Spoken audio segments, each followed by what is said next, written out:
Hey there, welcome to Startup Health Now, the podcast where we celebrate the entrepreneurs and the innovators who are transforming health. I'm your host, Logan Plaster. Let me start by sharing three stats with you that will help frame the issue that we're talking about in today's podcast. First, 1 in 6 Americans is over the age of 65. You've heard a lot about this statistic. That's around 73 million Americans. Next, 10 to 20% of people over 65 have mild cognitive impairment, or MCI. That's roughly 7 to 14 million people. Third, the average primary care doc has about 14 minutes to spend with each patient for their whole workup, including sitting down with someone over 65 who happens to be presenting with early stages of cognitive impairment. There is simply no time or capacity for these overburdened docs to do advanced neurological screenings to see if this early memory loss could be something more serious, like Alzheimer's. In the past, catching MCI at the primary care office wasn't as big of a need because there just wasn't much we could do about the problem. But that is changing rapidly, thanks to many of the startups in our Alzheimer's Moonshot, I might add. There is great research on slowing Alzheimer's disease, and there are new therapies coming online that make it highly beneficial to catch the disease early. Sid O'Bryant, one of my guests on today's episode, knows this challenge within the healthcare system personally. My grandmother is kind of what pushed me down this road. I was in grad school studying neuropsychology whenever indication that she started having issues. And so from 1,500 miles away, I'm working with my own family of how do we get a diagnosis in Louisiana. On today's episode, I sit down with Sid and his business partner, Danguole Altman. Danguole and Sid have built the company CX Precision Medicine in order to commercialize the work coming out of Sid's lab in Texas. Work that offers a method of easy early screening for cognitive conditions. I'll let the two of them explain what they've built and how their unique journeys have come together at the right place and the right time for this project. Let's get into it. Danguole, Sid, thanks for joining me on the show today. Pleasure to be here. Logan, great to be here. So you've built this company, CX Precision Medicine, and we're going to get all into the challenges you're addressing and actually what you've built. But let's just start by letting our audience know a little bit more about you. And I want to know, how did the two of you meet? Danguole, let's hear it from you first, and then Sid. Sure. So CX Precision Medicine was really founded to commercialize the work coming out of Sid's lab. And so we met about 4 or 5 years ago. Really as a startup, and have been working together since then. But I'm going to turn to Sid to talk really about where the whole inspiration for this came from and where the need was, because that very much came from him. Okay, Sid. So I'm a clinician by training. I'm a neuropsychologist. And so I've worked in multiple memory clinics, and over the course of my training, I would see all of these patients getting to dementia care clinics. And so many of them, they were years into this process of what's going on. And, I always felt that we can do better. We can figure out a way to get something out there. And for me, it just made sense to build something for primary care doctors, something that would help at the primary care level of you need to get an exam or you don't. And so, my grandmother is kind of what pushed me down this road. I was in grad school studying neuropsychology whenever indication that she started having issues. And so from 1,500 miles away, I'm working with my own family of how do we get a diagnosis in Louisiana. And, knowing people from being there and going to my undergrad there, I was able to expedite the process, but it still took about 18 months. And it was several $1,000s that my family couldn't afford. So that was the mission as I reshifted where I was headed with my whole career, and try to figure out how do we get something for doctors at the frontline screening levels to know who to get to those specialty clinics and who doesn't. And so that's the very foundation of what later became CX Precision Medicine. Very nice. And I can add on what really attracted me about CX Precision Medicine and the mission and all of the work that Sid had done. Besides just a lot of respect for all of the work and the deep science that had gone into it, my career had really focused on both the healthcare system overall. And I could really understand, because I used to run clinics back in the day. You know, I came out of McKinsey. I first worked for Kelsey Siebold Clinic, so a very large multi-specialty clinic in Houston, and then went on a path working with payers and providers. And so I could really understand the challenges and the need to be able to treat as many patients as possible at the primary care level, but have the right people be moved up the system and into specialty care. And I could understand from a payer perspective, whether that's the government or private pay, why having a more streamlined way for evaluating patients is both better for the patients and better for the system overall. Okay, let's get a little more granular on the current state of affairs when it comes to diagnosing mild cognitive impairment. You talked about giving tools to primary care physicians to help them really at that first level of triage. Walk me through, maybe Sid, you can start. Walk me through, what's the current standard of care and where you see the biggest gaps and problems. Well, and for me, that biggest gap is at primary care. So what the standard of care today would be is someone has a complaint, whether it's the patient, their loved one, or even the doc themselves. And so that, okay, so something's going on. We think something's going on with memory. If the doc feels that, all right, yes, this is valid, then what next? And so some primary care docs would do a bedside exam, just a brief something. Unfortunately, those bedside exams are not accurate at detecting, especially early phase Alzheimer's, much less mild cognitive impairment.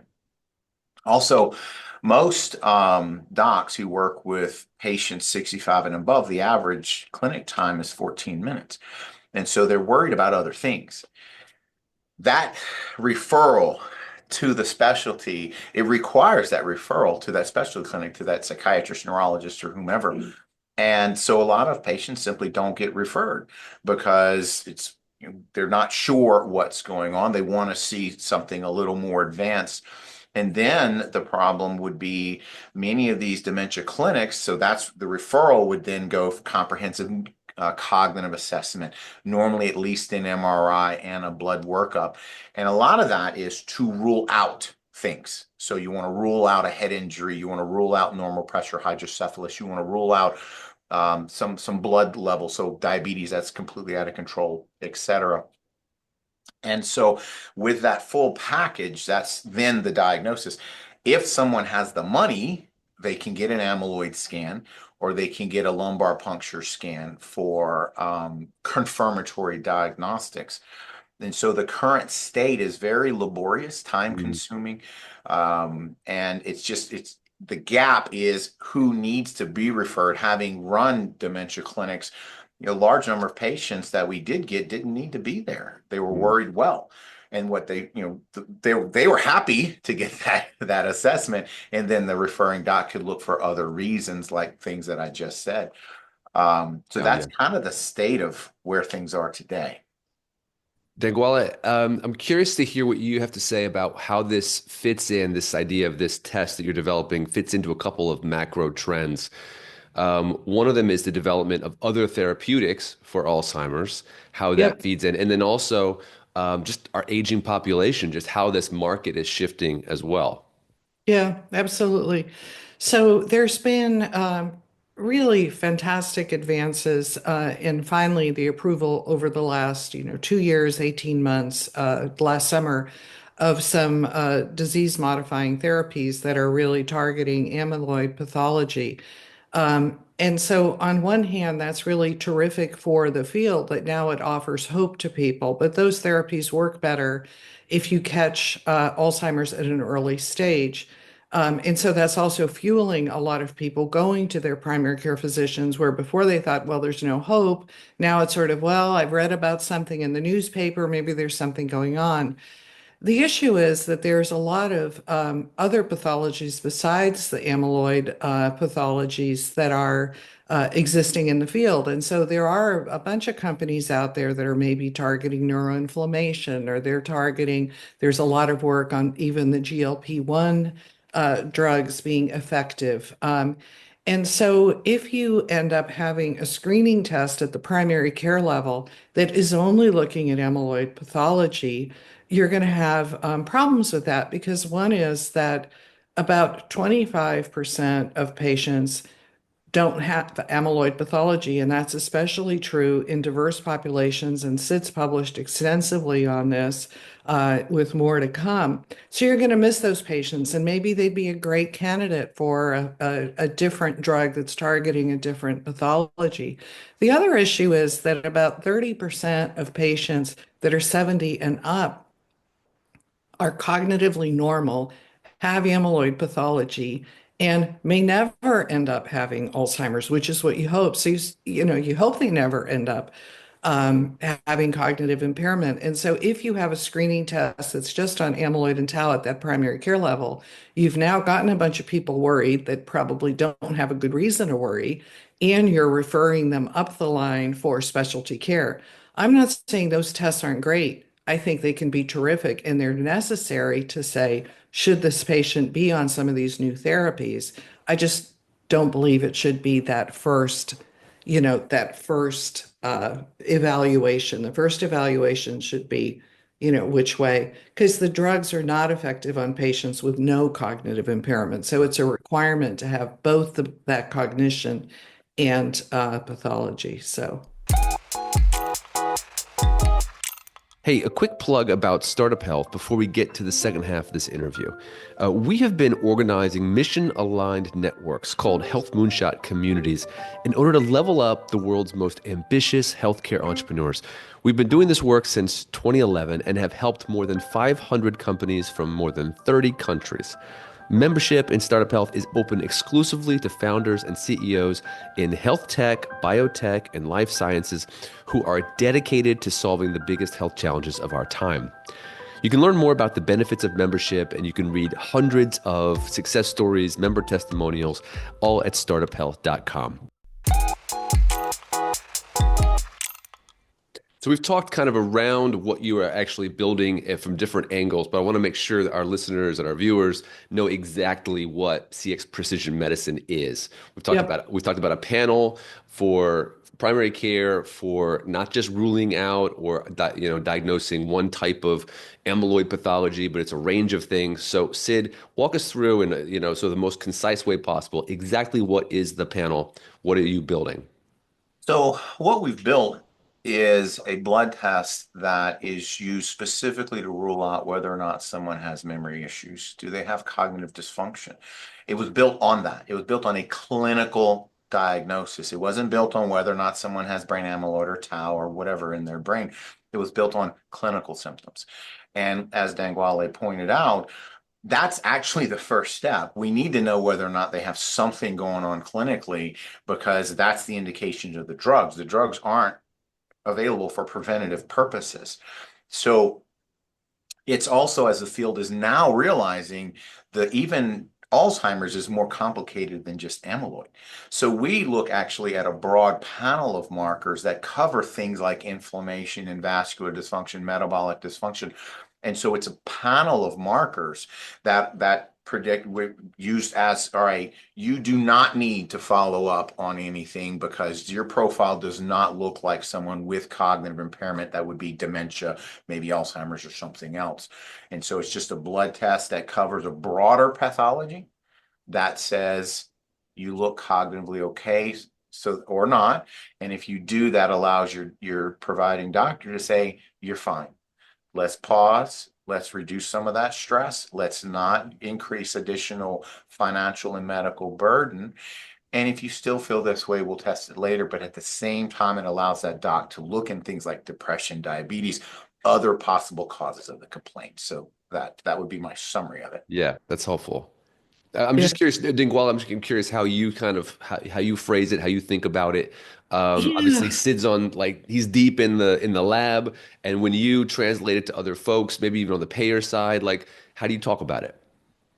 Well, primary care physicians, about 50% of primary care physicians don't do any cognitive testing at all. So as much as, Sid calls it a bedside visit, or you can call it any other type of, whether it's digital, whether it's a traditional, they don't do any of it. So those patients either get a referral, which then clogs up the pipeline, or they get a wait and see, which means if they actually have Alzheimer's and dementia, then they end up waiting.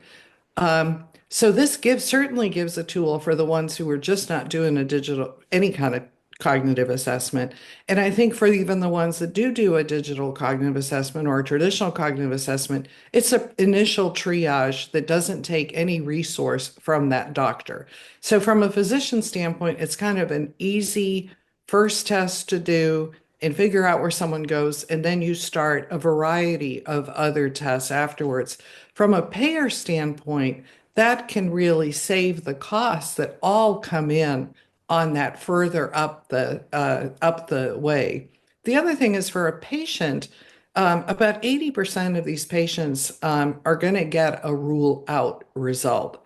And that means either they're the worried well or they have something else going on that then that primary care can focus on, okay, it's very, very unlikely it's Alzheimer's and related dementias. Let's figure out those other things, but that can stay at the primary care level. And only those people that look like, I don't know about this. This needs further evaluation. They're going up. So we've had very positive reception from both payers and primary care docs because the primary care docs have, I've actually had one say, finally, a useful tool, something I can really implement and use. And we've had payers say, oh, okay, well, those costs are really high. Mm. And we are afraid of the risk that people put people on these new drugs that really should not be on those drugs. And those are really expensive costs and side effects. So we've had very good reception from both of those audiences. Let's shift gears for a minute and talk about the startup itself and just what it's going to take to go Yep. from amazing idea to scale Yep. and to like me being able to recommend that my parents and Yep. somebody's grandparents actually go and get this test. Uh, Danguole, starting with you, what are the biggest challenges and hurdles? Obviously, you just told us what some of the positive reception is. Is it more the science? Is it more working with, changing primary care physician behavior?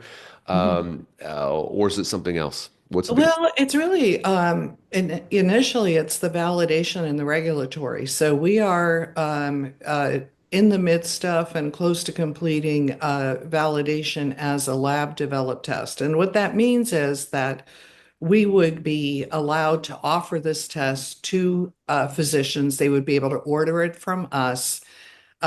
We'd have to work out a number of the logistics of how that happens, selecting the blood and having it sent and everything. But that is, it very to be done in the first half of this year. So that is very much underway. And at that point, we are technically commercializing. Um, After that, it's working with the payers, with getting a reimbursement code, of being able to have people that you can do that with. So our goal this year is actually to pilot with a small number of doctor groups and really make sure that operationally it works. So Logan, you wouldn't be able to tell your mom, I think, this year, unless, she lives in Texas and we work something out, go and take this test. But we're hoping it's not very far away, actually, compared to a lot of the other, a lot of the work that's very early and is kind of many years to come. It's getting pretty close. Sid, over to you. What are you most excited about for the next, let's say, 12 months in terms of validating the science, bringing it to market? What's next for you? For me, the most exciting component is, seeing it help patients, seeing the docs get something that they can use because you have such a large portion of individuals who have memory complaints and concerns. And most of those people do not have dementia. They are sometimes it's depression or anxiety or it's diabetes or some other thing. So for me, it's just, I want to see it get out there and help patients. We can do better as a clinician. I feel like we haven't done what we should do. My grandmother deserved more. And so that's, for me, it's this, I think, getting it out there and getting the patients is a personal thing for me. And I know she'd be pretty proud of that. From there, to me, I look at it as, okay, we've got it there. Now let's scale it. Let's get it out there to more people. And then let's get the other tests out there. We've got a lot more we can do to help patients. And so, I'm super excited about this. Everything I do and I have done from a research standpoint has all been about helping patients. That's why I'm here. So, the logistics and the science is fun, and I'm a nerd, and I enjoy that. But it's still about helping patients. So I'm thrilled to see it almost there. Sid, do you feel like we're in an inflection point in Alzheimer's in terms of our understanding of these biomarkers and what to do with them? Absolutely, unequivocally. That has become very clear in the last, say, 12, 24 months because, the field came out with, really amazing findings now that we can look at amyloid and tau among living people with these PET scans. And because most people just don't want to do lumbar punctures. And what now all of a sudden we have an amyloid therapeutic on market out there helping patients. At the same time, though, what we've seen from our study and others is that we need a broader representation in our research. We can't look at one group of individuals and say, this is Alzheimer's. Our data is clearly saying, absolutely, that's Alzheimer's in that group. When you want to broaden your perspective and look at Alzheimer's across our community, Alzheimer's is more complicated than that. Yeah. And I think the field has finally taken notice and went, oh, wait. Yes, that's true. And the whole field is saying, okay, we really need to understand these things. And I find that extremely exciting because that's the road to precision health. That's the road to what drug for what person when. And so we're definitely at a huge, huge inflection point, and the field is evolving rapidly. Danguole, I don't know if you want to add anything in terms of what makes this a unique moment in time for this kind of innovation. No, I think on top of what Sid said, there's really an interest. I think the thing that having these new drugs has done is it's really focused people on there can be solutions. And those solutions include drugs. They don't have to be only drugs because there's also a lot of innovations that have happened on lifestyle, on risk modifying, on diet, and everything else. That all together give a lot of hope in a field that even when I started working on this, not like Sid many, many decades ago, but, even 5 years ago, there was a feeling of there isn't much that we can do. So I'm very passionate about this. I've been fortunate I've not had Alzheimer's directly in my family, but I think that we can do better. And I do think that we can make it easier to find the people that should be on those drugs and hopefully future drugs. Find the people that say, wait a minute, maybe I need to change my lifestyle, my diet, my stress level, how I sleep. Maybe I need to get that hearing aid and it would really help me. So there's a lot of things that are not pharmaceuticals that can help. And I think that can move the needle for all of us. So I think it's really important. You had asked about the increase in the number of That's right. people. Certainly, if you look at the number of the population trends in general, the number of people that are aging. And I think also as people become aware that maybe this isn't just normal aging, there are people that start saying, well, maybe I can do something so that we can have a lot more healthy older people that are enjoying their lives and with their families. Well, that's a great note to end on. And I just love the work that you're doing, Danguole. Sid, I appreciate you giving practical tools to these primary care physicians who are trying so hard to help their patients. They want to do more. They don't have the time, the tools to do it, and they need things like this. And so it's going to be an exciting year to see as you validate this and as it comes to market. It can't come soon enough as far as I'm concerned. So I wish you the best in that process. Thank you, Logan. Thanks for listening to Startup Health Now. We'll be back again with another episode next week.